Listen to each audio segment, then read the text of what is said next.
Because we want them to go up. Now, why do you suppose that is, Smedley? Do you have a clue? Well, I'll tell you. Because we're in business to make money. And you see, when sales go down, we don't make money. Miss Bledsoe, I really think the situation in Seattle is... Seattle? That's your explanation? A tiny earthquake on the West Coast and you can't seem to make your sales quota? It was a 7.6 on the Richter scale. Yesterday's news. Half of our West Coast business is in Seattle. What's your point? I don't know. There's just not much of a demand for nail polish. You know, in an earthquake. Well, I think if a woman's house had been leveled flat, she'd take some comfort in being well groomed. Well, you would think, but then the nail parlors are leveled along flat with the houses, so when you think about it, a 15% drop isn't even that bad. Smedley, what you're giving me is not an explanation. What? It's an excuse. And you know who makes excuses? Losers. What the? Losers make excuses, Smedley. The ones in the back row. The ones that trip over their own shoelaces. The ones that can't even tie their shoes. They're back there on the ground whining. Well, the first guy's already over the finish line because he's not blaming an earthquake for his poor performance. Okay, I see your point. And Smedley, I don't work with losers. What is it you're saying exactly, Miss Bledsoe? I don't work with losers. So this isn't a friendly warning then? Oh boy.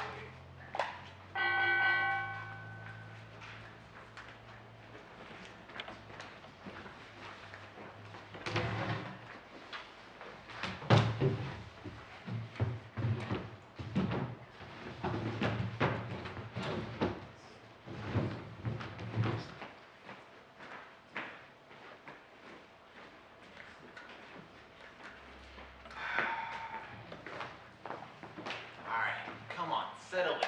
Quit bouncing around. I'm never gonna hit like that. All you have to do is hit the ball. How hard is it to hit the ball? No! Come on, the bases are loaded. You're gonna blow it for everyone. And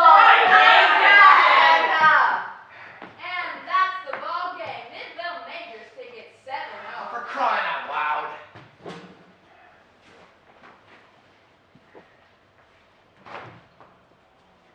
Good going out there. What do you call that? Some kind of barn dance? Barn dance? The way you were moving around. No wonder you couldn't get a hit. The sun was in my eyes. Oh, we losers make excuses. What do you want me to do? Hit the ball, turkey. I just want to go home. Let me explain something to you, son. This world is divided into two kinds of people. Winners and losers. You know who the losers are? Other kids? Kids with bad attitudes. Kids who don't focus, who don't practice, who whine and complain. They're back there at the starting line tying their shoes while the rest of the team is across the finish line. There's no finish line in baseball. It's a metaphor. I hate baseball. Nobody hates baseball. What is the matter with you? And what are you laughing at? Nothing. I swear, you two kids have got the worst attitudes of any kids I've ever seen. What did I do? You take up space. Give me that. Dad! I saw your report card this morning. You're not getting this back until you get your grades up. Oh. What are you looking at? Nothing. Ugh.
Friend gets Guess on. Guess again. This thing seems to have a hearing problem. Or a mental problem. I hear she's a witch. You're real. Yeah, she casts spells on people. That's the only way they'll talk to her.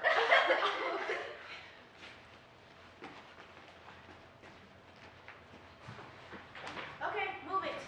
Huh? This is our seat, and we don't appreciate being contaminated with toxic waste. So get the lead out. Yeah, and shove up.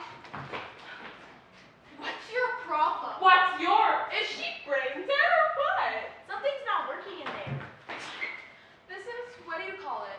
Majorly self-destructive behavior? Needs an intervention.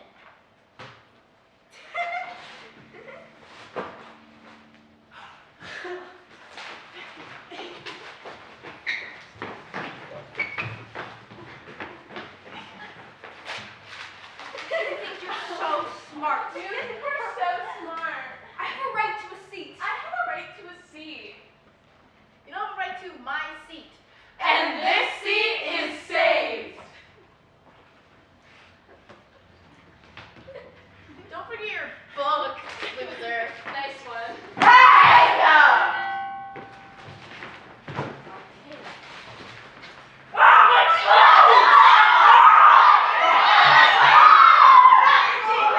All of you, knock it off. I don't care how it started. We regret to inform you that your daughter has been suspended from the Piedmont School for inappropriate behavior in the bus. This is a serious, serious situation that requires immediate attention.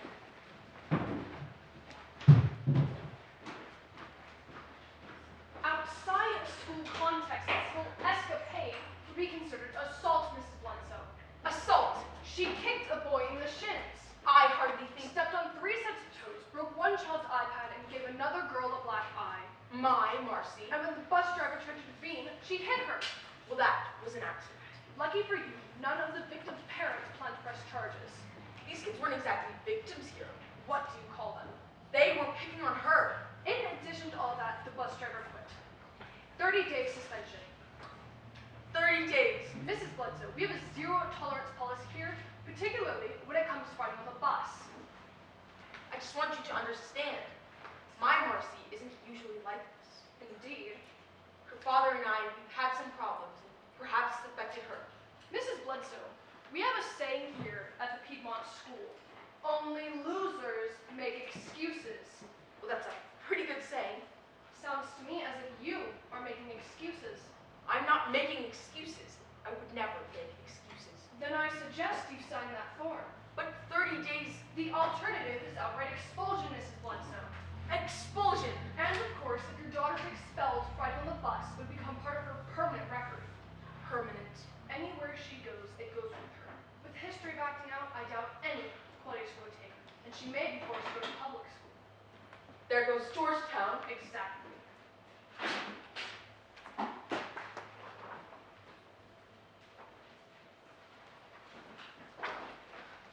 It's a real puzzle to me. The way kids carry on, always having to have the upper hand, be the top dog.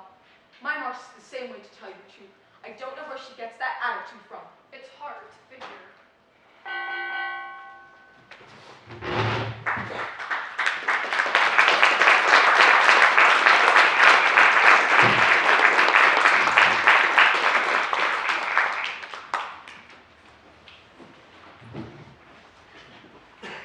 ahead and take a few minutes to write a question or a comment before our next show starts.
So step right up, new kid. We need to figure out where you fit into the act. Oh, okay, I guess. If you want to be in the act, you got 3 choices. You can play the bully, the bullied, or the bystander. Do it!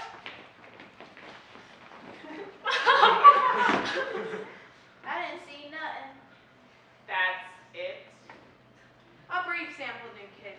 3 choices, so listen up. Choice number 3 is essentially boring. You don't get to do anything new, ever. You're a bystander. What kind of life is that? You're always standing by. Right. Some might disagree, but I think that choice number 2 is a lot more interesting. You never know what's going to happen next. Your days are full. But they all suck. Right. Choice number 1, though. Now that's creative. You get to think of new stuff all the time. The sky's your limit. Do it! The spritz.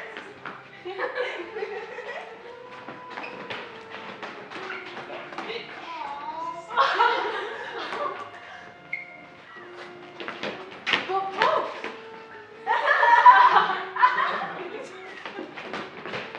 The show!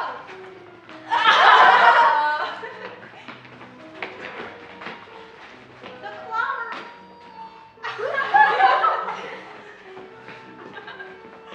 The name call.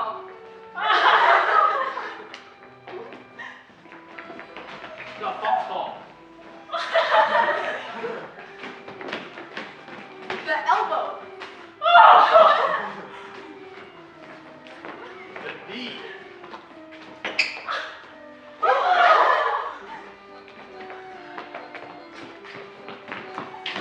slur! The slam. The trip up!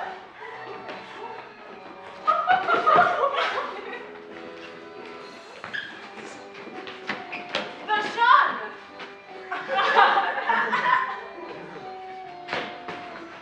The come to the party in an empty lot!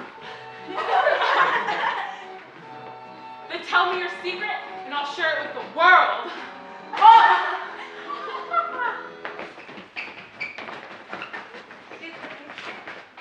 I do. Great show on Earth. Right. So what will it be, new kid?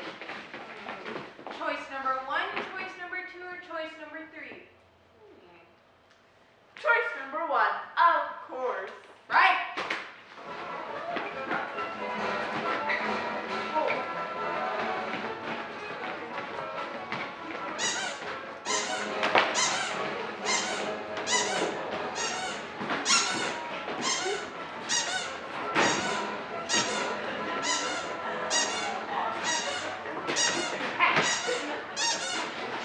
Come on! Do it!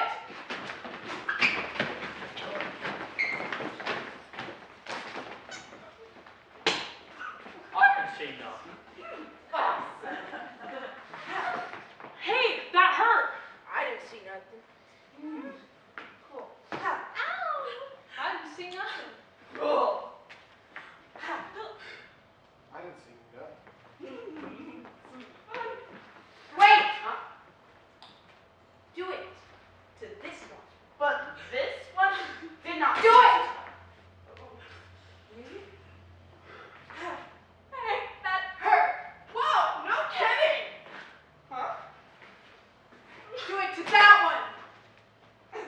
Hey, that hurt. Whoa, no kidding. Do it to that one. Hey, that hurt. Whoa, no kidding. Do it to that one. Hey, that hurt. Whoa, no kidding. Do it to that one.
Heather.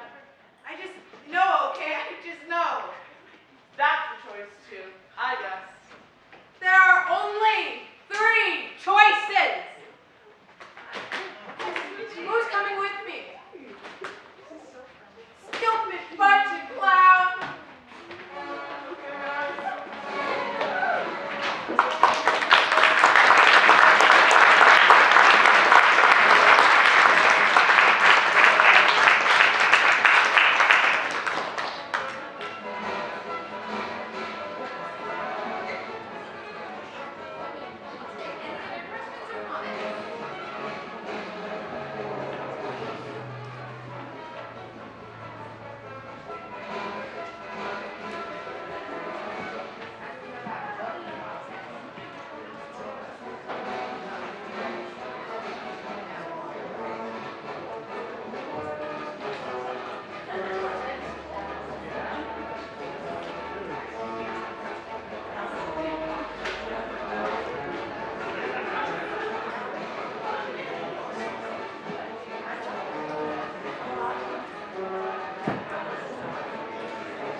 Mom has to go visit my aunt, who's sick, so I have to get home to watch my little sister.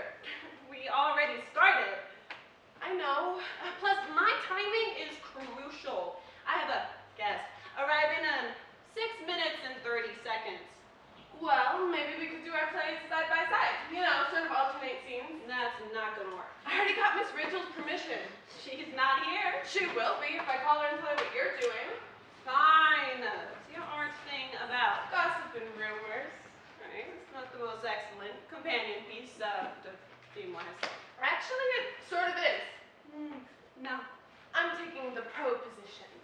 Pro? Uh-huh. I'm all for spreading rumors. I think we should gossip more. You know what? This could work. Spies! These are my spies. Spy 1, Kennedy. Hi. and Spy 2. Hey there, Audrey. A spy. I need a few extra minutes. Find a way to slow down, Heather. Done. So what? We alternate scenes? Uh-huh. Are you done with your intro? No. No sweat. I'll just wait off stage. Just tell me my cue. The cue is I blow out this candle. Got it.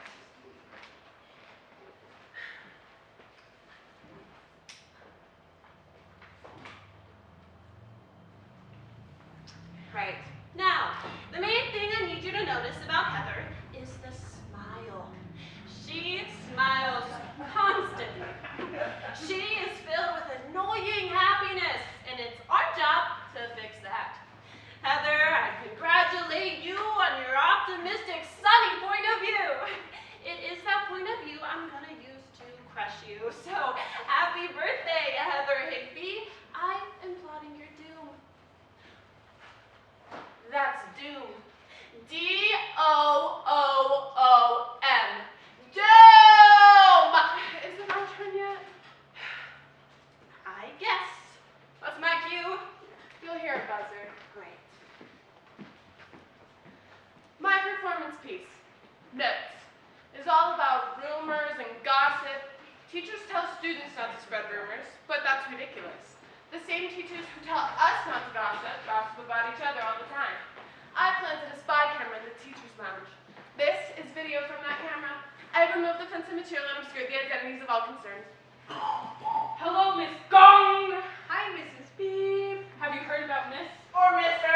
Woo! No, what about her? Or him. Woo! Is dating? Ah! Ah! Are you sure? Positive. I saw them at the movies together. No. Yes, they were holding hands. Holy cuckoo. Does know? Introduce them.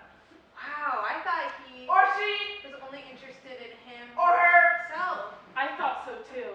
Whoop whoop. Honest to cuckoo. Brr. My Heather Revenge consists of 3 parts. Part 1 is devastating. Part 2 is extra devastating. And part 3 is mad patented, unlimited revenge of destroying doom.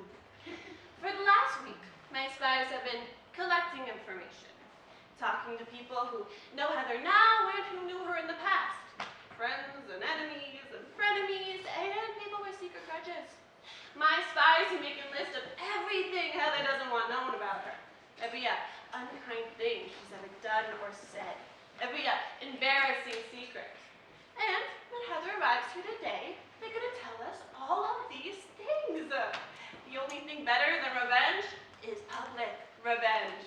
Humiliation in front of an audience. But before public revenge comes a private fear. Part 1, paranoia. Heather starts to worry that people are talking about her because they are. It's easy to do. Bring it on. Is that what I think it is? What are you still doing on stage? What is that? It's a rumor. That's what I thought.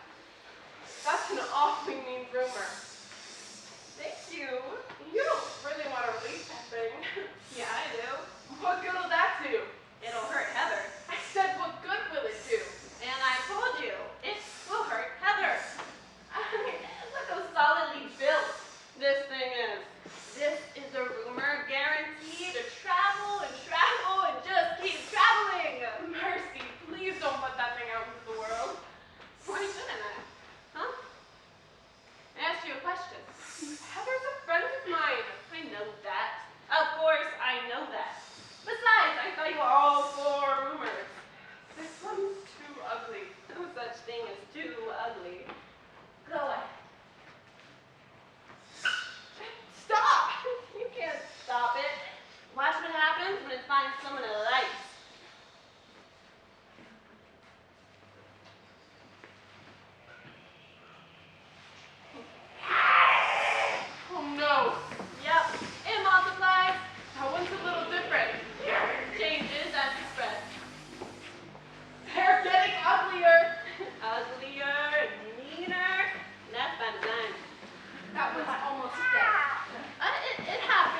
gossiping. It's like trying to stop them from breathing. But sometimes, if you can't stop something, you can change it. Every once in a while, slow down, look around, and spread a rumor about someone they would actually want people to hear. Mercy Nightingale is a bully, but she has a little brother, Martin, who has trouble in school. And every night, she sits with him and helps him with his homework and reminds him that he's smart. Do that again? Mercy is good to her little brother. Good rumors are like music notes. They brighten the world and make it seem less scary. I am not a bully. I'm an avenging angel. And besides, how do you know about my brother? I have my own spies.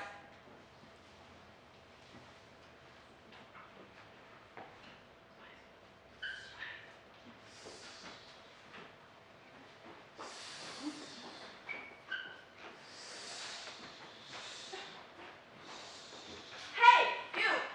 Slow down! Stop! Hey, I said stop! Part 2 of my plan. Metamorphosis. Metamorphosis is the art of saying something nice while making it cruel.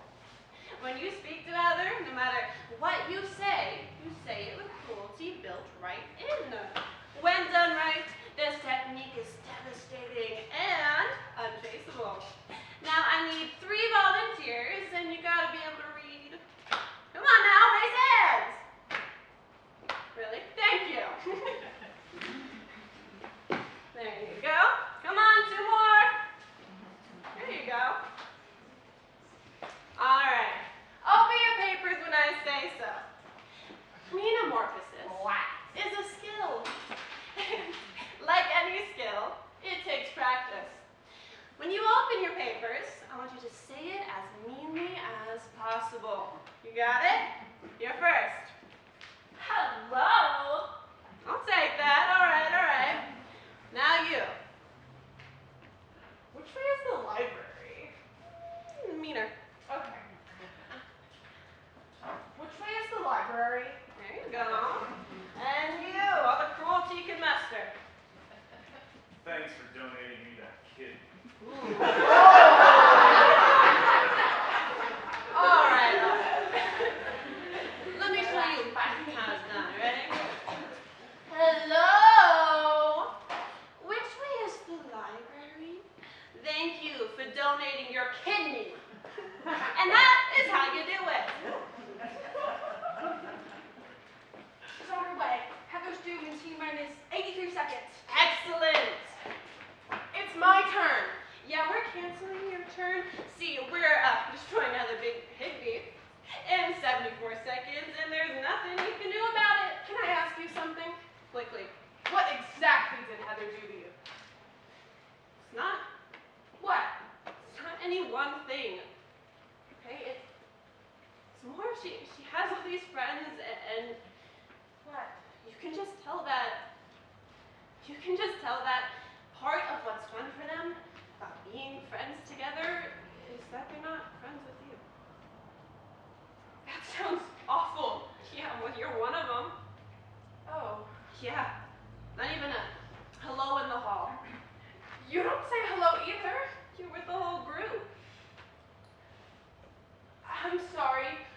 It's Heather who's about to be sorry in 14 seconds. I wonder if it would help if you knew some things about Heather. It wouldn't. It might. Too late. 5, 4, 3, 2, 1. Hello? I intercepted your spies. They're double agents. They've secretly been working for me. Spies? What do you mean? They were working for you? They've been finding out things about Heather, just like you wanted, only these are good things. Things Heather would want to be known. Heather Higby won 2nd place in chocolate, and only the 2nd time she ever entered. When she was 10, Heather Higby rescued a dog, an older dog, and gave it a good home. Heather volunteers at a book fair once a month. And here's one more good thing about Heather Higby. Heather once defended you in a conversation. Defended how? Someone told her you said mean things about her. Well, that almost wouldn't have been true. She said that probably wasn't your best moment. And then she told us about your brother. How did she know about my brother? Your brother gossiped about you. People have been talking about you behind your back, but in a good way. But my spies didn't stop with Heather. They rode through the whole school, quietly asking questions and digging for information about other people as well. Here's a rumor you could spread. This rumor is about someone in the audience right now. Aiden can solve a Rubik's Cube pretty fast. Here's another one. Josh, in this room right now, is really good at chess. Your birthday is the day that people start to see you for what you really are. One more. Chloe is a great costume designer. Hey, Heather! Hey, they said it was okay to just come on stage. Yeah, it's okay. We were just talking about you. What were you saying? Well, actually, it was Mercy doing most of the talking. What were you talking about? I was saying, well, what we were saying was,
I'm going to bring out my 6 actors. Come on out, guys. Give a round of applause.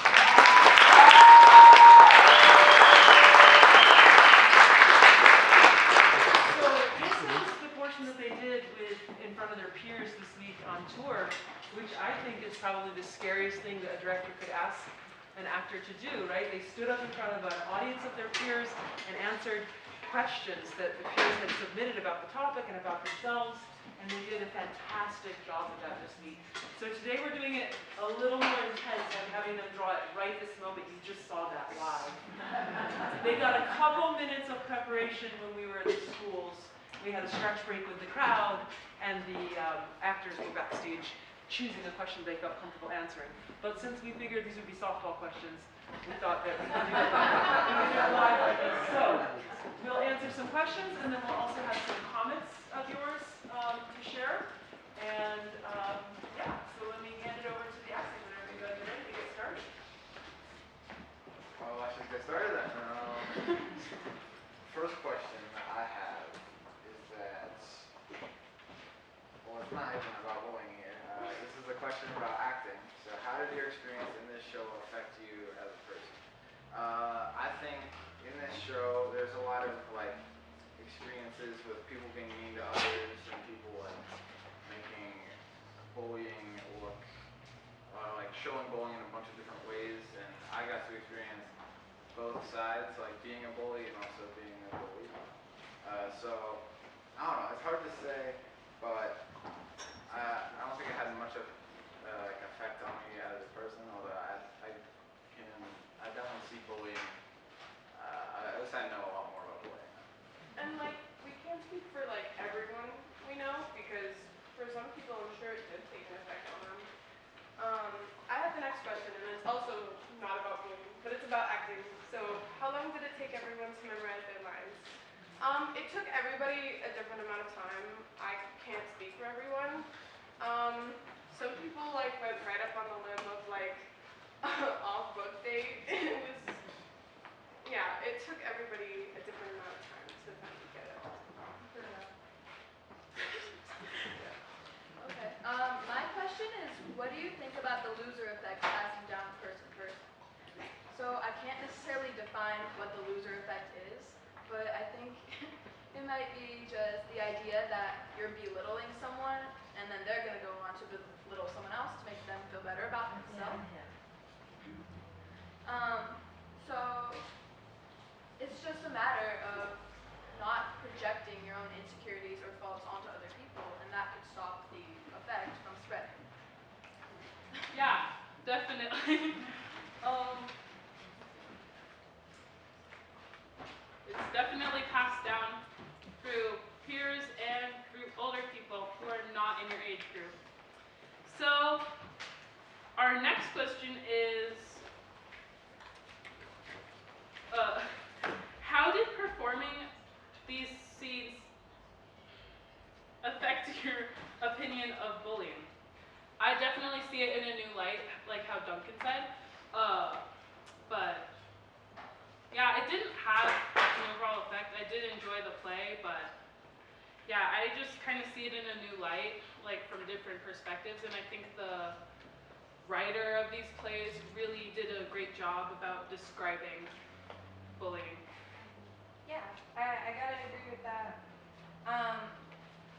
It was also like it kind of like affected like what you knew about bullying, like in the fact that now we like know the names of like bullied, and bystander, because I didn't think of it that way for the longest time. So our next question is, what was the hardest thing to learn for this show? For me, the hardest thing to learn was probably like between yelling and cracking a whip. I would always hit myself. It would always hurt. Or it would hit someone else. Okay. I didn't mean to. I hit her like twice, and she will never forgive me. Yeah, Wilson.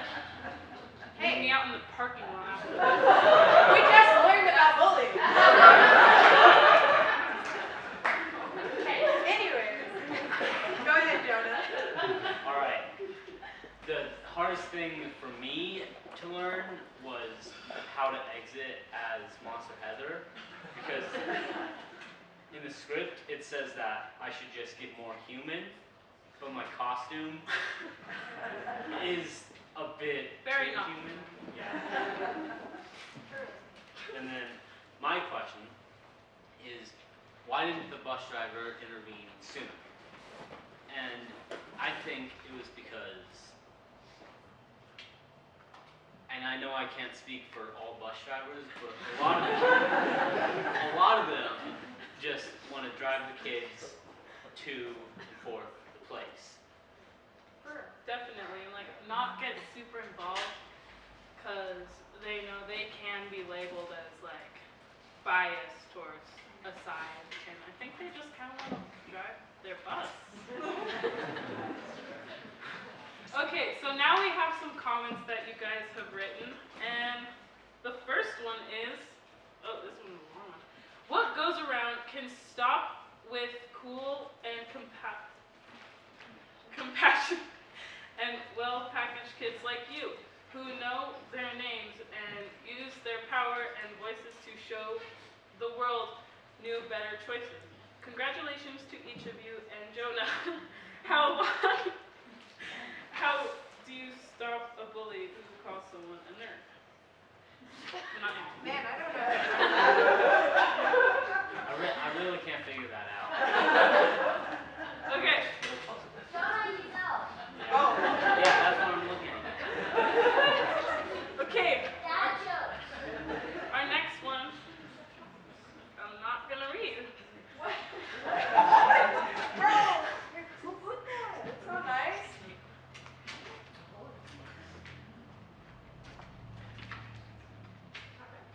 Keep going, guys. Keep going. Okay. Okay, our next comment is, bullying is mean. Someone is always going through something.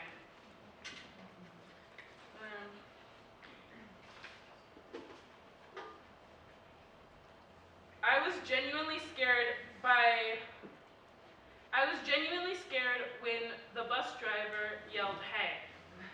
That was, Me too, bro. she has a very strong voice, which is really necessary in acting. And I really think she's cool for that.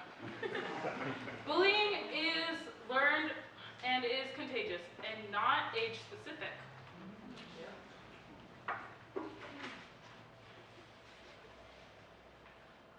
The bus driver did a fabulous job. This play made me realize how what we do affects other people. A mean word can spread like wildfire, so can a smile.